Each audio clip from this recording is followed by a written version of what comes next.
Thank you. Yes. Yvette Cooper. Yeah. Mr. Speaker, I think this is proving to be an extremely thoughtful and considered debate. It is the debate that we should have been having 2 years ago. But I think there's been an appetite on all sides of the House and from all different perspectives to have over 2 years ago. And I think there was also a spirit right across the House from those who voted leave and those who voted remain to come together and to find a way to make the process work. It's why so many MPs on all sides of the House, I think, voted for Article 50, but also put forward proposals through select committees, through different debates, and wanted the chance to put forward amendments as well. It's why I called for a cross-party commission to oversee the negotiations from the very beginning. Only sadly that didn't happen, and the Prime Minister didn't want to do things that way, and that, I think, is why we are in this terrible mess now, and why, frankly, our constituents are tearing their hair out. Whether they voted leave or remain, people are feeling deeply frustrated and let down. And just as our constituents do come together, employers and trade unions, neighbours and friends, people in different parts of communities, and they come together to compromise and to sort things out, and that is the responsibility on us now. And it is why, in the indicative votes, that has been such an important proposal. I think we will all of us have to compromise. We will all of us have to vote for things that we don't necessarily think we agree with every single bit of the motion or every single bit of the idea, but we think there is the basis to find some form of compromise. When the CBI, who represent 190,000 businesses, British businesses, and the TUC, representing 5.6 million British workers, have come together to describe this as a national emergency, there is a responsibility on us to act. And they spoke together with other members of a national industrial coalition in Parliament this morning in a meeting called by the member for Meriden and the member for Birmingham Erdington, and said a plan B must be found, one that protects workers, the economy and open Irish border, commands a parliamentary majority and is negotiable with the EU.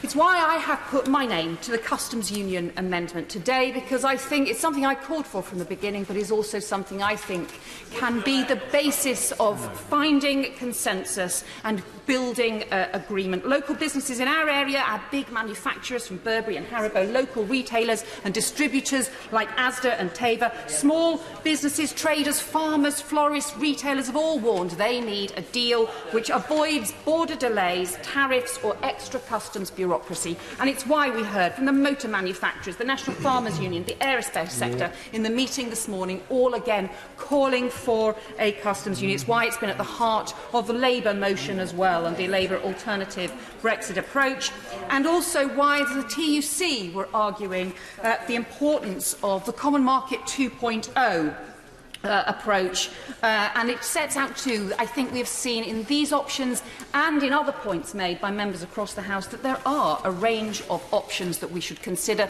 that mean we can continue to oppose the chaos of no deal that would be deeply damaging for all of our constituents. And I keep very much in mind the words of a friend of mine who I was talking to in Pontefract last week, who is waiting for cancer treatment, waiting for radiotherapy, but does not know if that treatment will be delayed because no deal could put at risk the supply of the short-life isotopes that are needed for radiotherapy.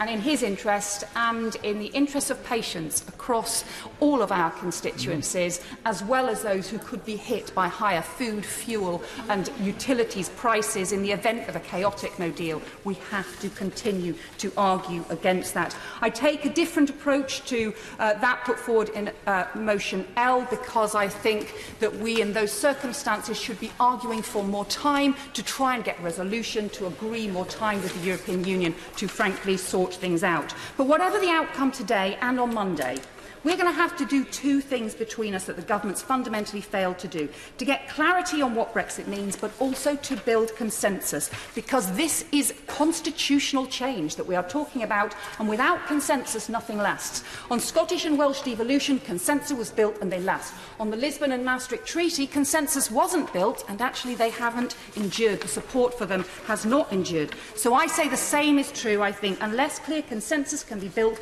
the public consent or public vote will be needed through a general election or referendum, otherwise it will not last. It's in all of our interests to build consensus, to come together, to do what we should have done 2 years ago. Thank you.